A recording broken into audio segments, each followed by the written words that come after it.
On a cold, rainy morning in Portland, inside the crowded Morning Cloud Cafe, Alexandra Hayes sat in her wheelchair, 7 months pregnant, trying to navigate through the maze of tables and chairs.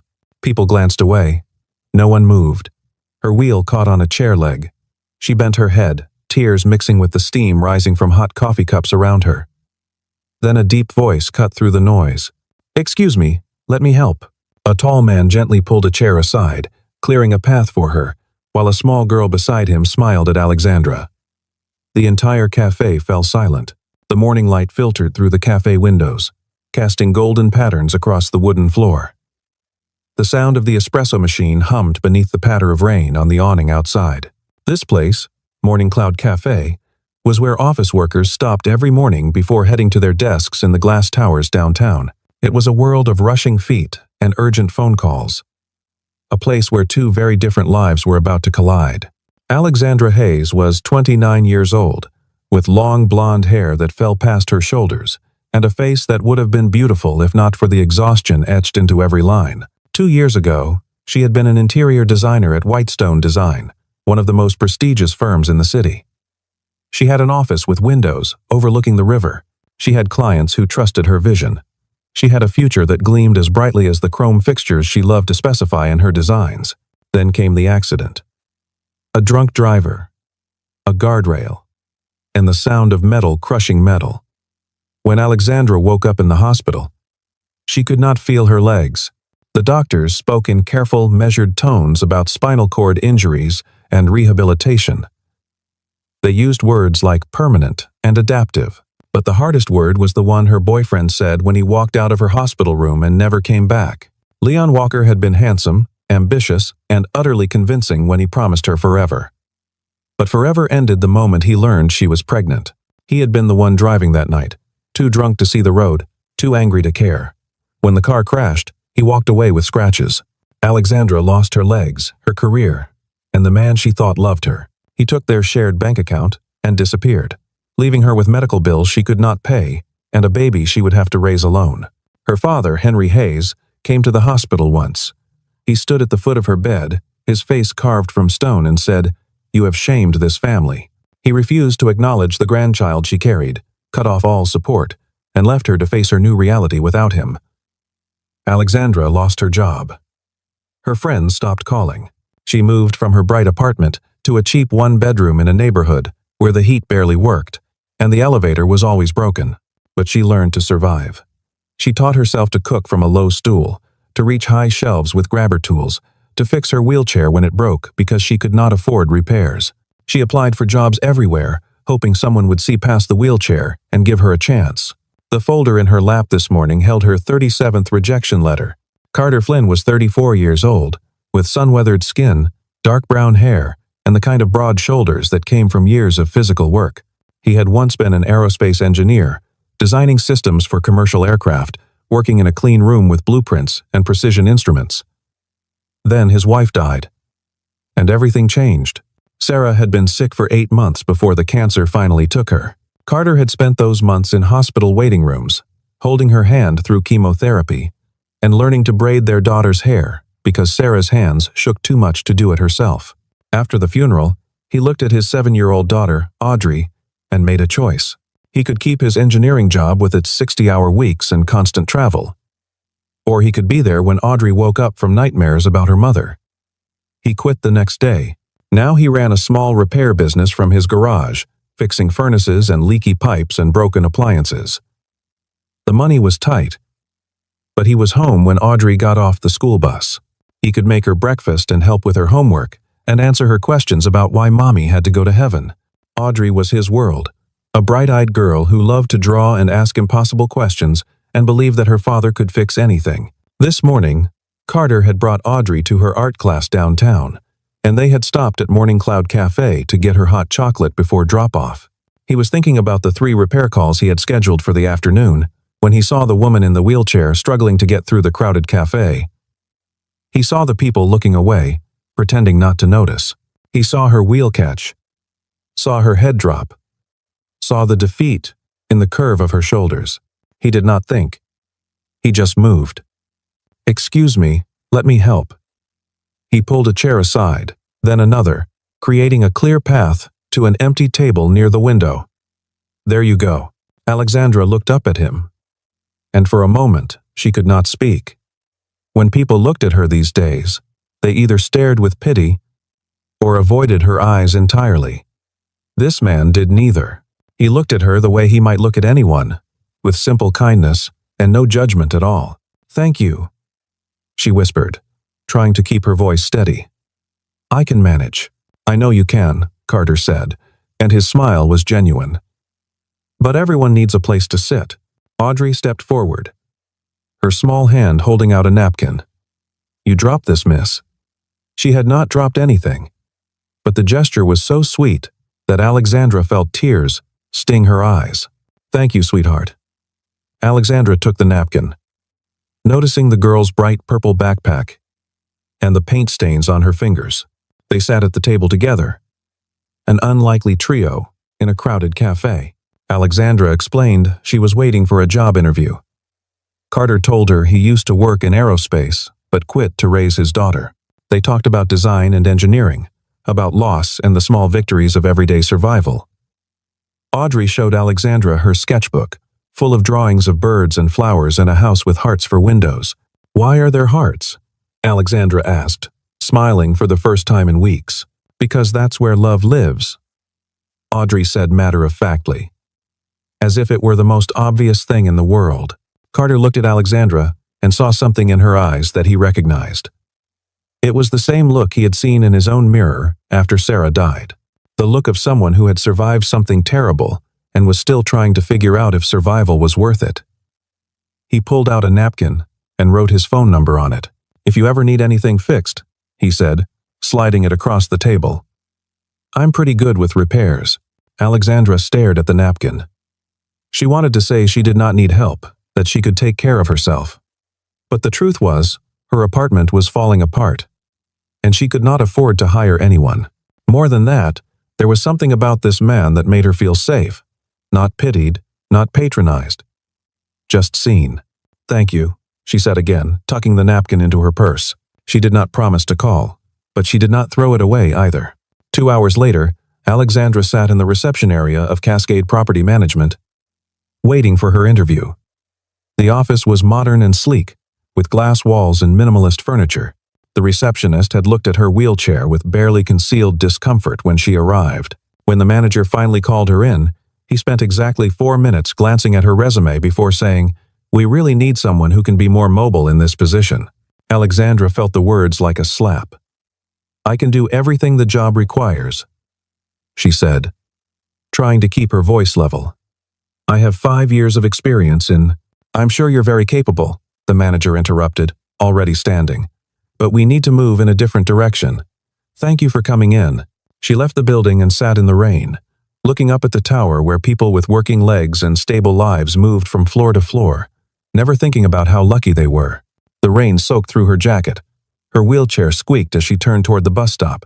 She thought about going home to her empty apartment, to her nearly empty bank account, to the eviction notice she had received yesterday. When she got home, she tried to maneuver through the narrow doorway, but her wheel caught on the frayed carpet. She pushed harder, and the sudden movement threw her forward. She caught herself on her hands, but pain shot through her wrists. She sat on the floor of her apartment, looking at the high shelves she could not reach, the leaking faucet she could not fix, the pile of bills she could not pay. Her phone was across the room. She crawled to it, her pregnant belly making every movement awkward and exhausting. When she finally held it in her hands, she saw the old napkin tucked into her phone case. Carter's number, written in neat block letters. She stared at it for a long time. She had spent 2 years learning to do everything herself, refusing to ask for help, refusing to be a burden. But sitting on the floor of her broken apartment, 7 months pregnant and completely alone, Alexandra realized that survival was not the same as living. She dialed the number. Carter answered on the second ring. He was under a sink, wrench in hand, when he heard her voice. "I'm sorry to bother you," Alexandra said. And he could hear the tremor beneath her words. "I don't know if I should call, but I need help." He did not ask questions. He did not hesitate. "I'll be right there." He told his client he had an emergency, packed his tools, and drove through the rain to the address she gave him. 40 minutes later, he stood at her door, water dripping from his jacket, his tool bag in hand. The apartment was small and cold. Carter saw everything in a glance. The high cabinets, the broken faucet, the path blocked by furniture that had not been arranged for a wheelchair. He saw Alexandra sitting on the floor, trying not to cry, trying to maintain some dignity in a situation that had stripped her of so much already.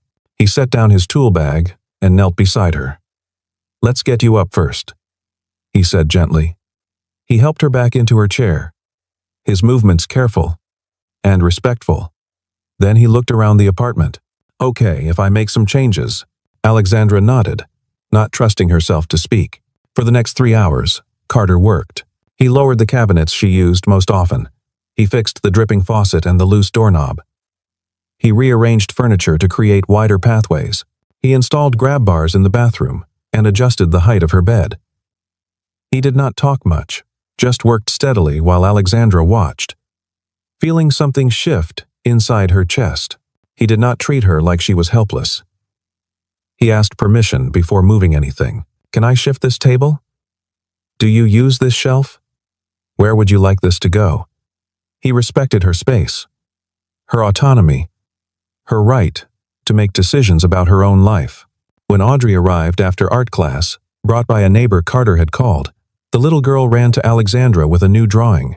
It was Alexandra in her wheelchair, but with angel wings spreading from her shoulders. "What did you draw?" Alexandra asked, her voice thick. "You can fly," Audrey said simply. "I can see it. You're flying." Alexandra looked at this child, this wise little soul who saw past wheelchairs and limitations to something truer underneath. She looked at Carter, who was quietly cleaning his tools, who had dropped everything to help a stranger, who treated her like a person instead of a problem. For the first time in 2 years, Alexandra felt something other than despair. She felt hope. When Carter was ready to leave, Alexandra stopped him. "Can you come back?" She tried to make it sound casual. "There's still the refrigerator. It makes a weird noise." Carter smiled, seeing right through her excuse. "Of course. And not just for the refrigerator." Over the next few weeks, Carter came by often.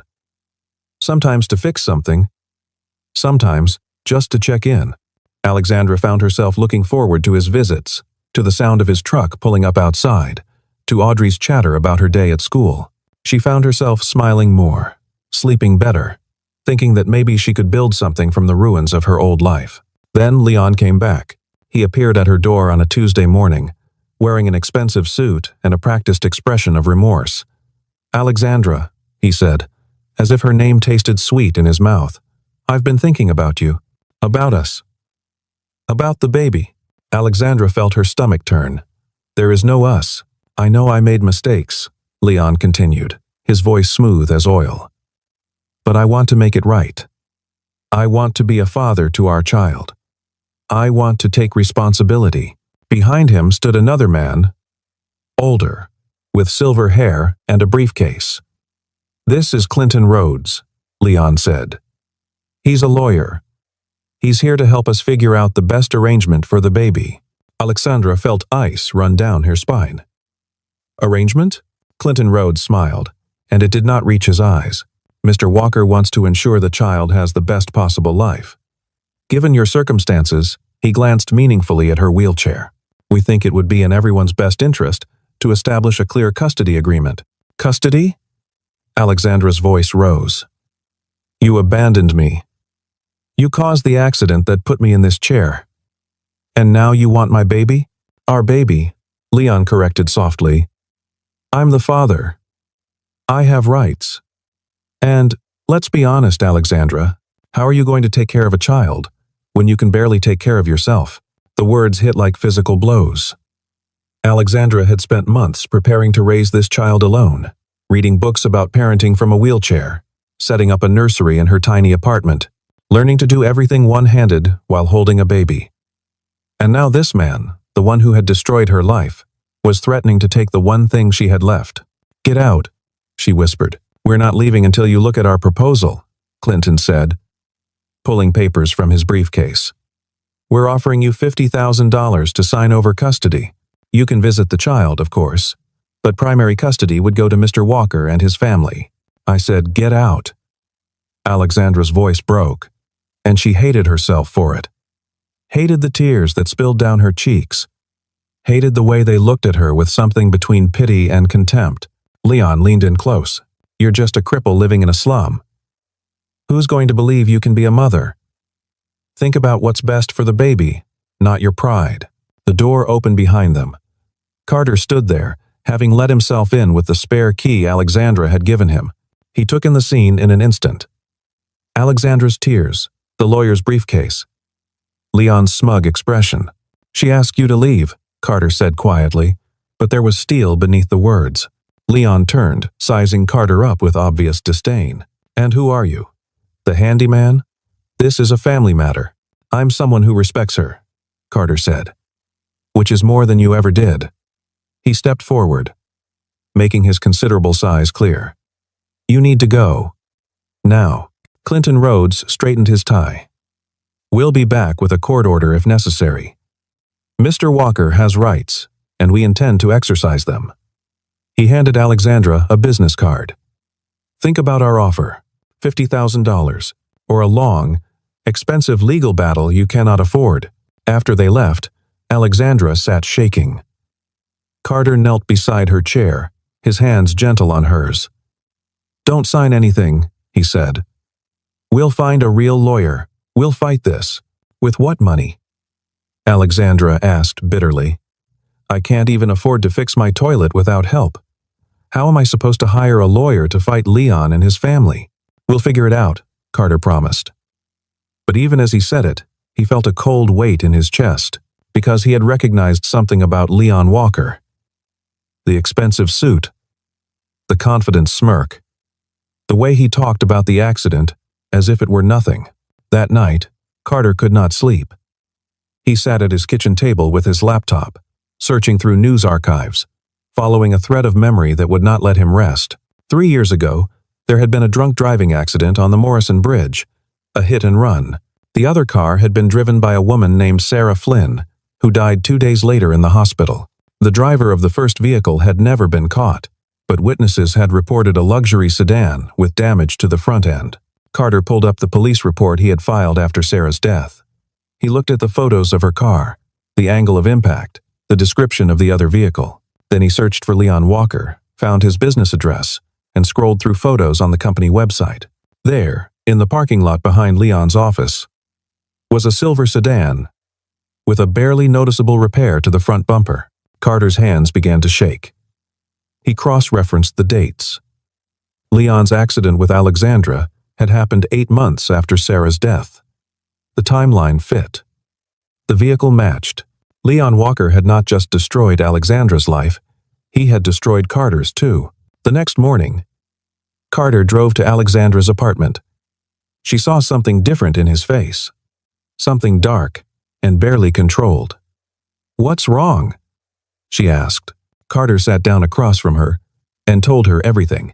He showed her the police reports, the photos, the evidence that Leon Walker was likely responsible for Sarah's death, as well as the accident that had left Alexandra paralyzed. As he spoke, Alexandra's face went white. He killed your wife, she whispered. Yes, Carter said, and he's trying to take your child. They sat in silence, 2 people bound by grief and injustice, understanding that they were no longer just fighting for custody. They were fighting for justice itself. What do we do? Alexandra asked. We go to the police, Carter said. We get a real lawyer, and we make sure he pays for what he's done. He reached across and took her hand. You're not alone anymore. We fight this together. Alexandra looked at this man who had pulled out a chair for a stranger in a cafe, who had fixed her apartment without being asked, who had opened his heart despite his own pain. She looked at him and understood that some connections go deeper than romance. Some bonds are forged in shared suffering and the refusal to let evil win. Together, she agreed. Carter found a legal aid organization called Justice for Victims, run by a young lawyer named Bridget Cole who took their case immediately. Bridget listened to their story, reviewed the evidence Carter had compiled, and made a series of phone calls that set things in motion. She contacted the district attorney's office about Sarah's hit-and-run case. She filed a motion to challenge Leon's custody claim, She gathered traffic camera footage, police reports, and medical records. Leon and Clinton Rhodes fought back hard. They hired a PR firm to plant stories in local media, suggesting Alexandra was mentally unstable. They claimed Carter was manipulating a vulnerable woman. They filed counter-motions and demanded psychological evaluations. They tried to bury Alexandra and Carter in paperwork and legal fees. But they made one critical mistake. They underestimated what two people could do when they had nothing left to lose and everything to fight for. The court date arrived on a gray morning in late autumn. Alexandra sat in the courtroom, wearing the one professional dress she still owned, her wheelchair positioned at the plaintiff's table. Carter sat behind her, his hand on her shoulder. Audrey was with a neighbor, safe from the ugliness about to unfold. Leon walked in, looking confident, Clinton Rhodes at his side. They had clearly expected this to be a quick proceeding, a formality before they got what they wanted. They had not expected Bridget Cole to be quite so prepared. Bridget presented everything. The timeline of the two accidents. The match between the vehicle description and Leon's car. The repair records showing Leon had bodywork done on his sedan in the weeks after Sarah's death. The blood alcohol report from Alexandra's accident showing Leon had been legally drunk. The bank records proving he had stolen from their shared account. "Your Honor," Bridget said, her voice clear and steady. "Mr. Walker is not here because he wants to be a father. He's here because he wants to control the evidence. He wants to silence the woman who can testify about his drunk driving. He wants to ensure that the child born from his negligence can never speak against him." Clinton Rhodes stood up, his face red. "This is a wild conspiracy theory. My client has every right to—" "Your client," Bridget interrupted, "is a murderer." The word hung in the air. People in the gallery gasped. The judge leaned forward. Bridget continued. 3 years ago, Sarah Flynn died after being hit by a drunk driver who fled the scene. The police never caught him. But we have now. She displayed the evidence on the courtroom screen, the matching vehicle, the timeline, the repair records. Leon Walker killed Sarah Flynn. 8 months later, while drunk again, he crashed his car and left Alexandra Hayes paralyzed. He is not a father seeking his rights. He is a criminal, seeking to escape justice. Carter stood up from his seat, unable to contain himself any longer. "You took my wife," he said, his voice breaking. "You took her from me and from our daughter. And you left us with nothing but grief." The judge banged his gavel. "Mr. Flynn, please sit down." But Carter could not sit. 3 years of pain poured out of him. She was 32 years old. She loved sunflowers and terrible puns. And our daughter more than anything in the world. She fought cancer for 8 months, and she was winning. She was going to live. And then you got drunk and drove your car into hers and killed her. Leon's confident mask cracked. "I didn't. I never." He looked at Clinton Rhodes desperately. "This is all circumstantial. They have no proof. But they did have proof." The police, armed with new evidence, had obtained a warrant to search Leon's property. They found the original bumper from his car, which he had kept in his garage, and it still had traces of paint from Sarah's vehicle. DNA testing on fabric, caught in the damaged bumper, matched Sarah's clothing from the night she died. The courtroom erupted. The judge called for order. Leon tried to leave, but bailiffs blocked the doors. Within minutes, he was read his rights and arrested. Not just for drunk driving, but for vehicular manslaughter and hit and run resulting in death. As they led him away in handcuffs, Leon looked back at Alexandra. For the first time, she saw fear in his eyes. Instead of contempt, she felt no satisfaction, only a deep, tired relief that it was finally over. But the most surprising moment came when the courtroom doors opened and an older man walked in. Henry Hayes, Alexandra's father, stood at the back of the room with tears running down his face. He had heard about the trial from a friend at the courthouse. He had come to see what had become of his daughter.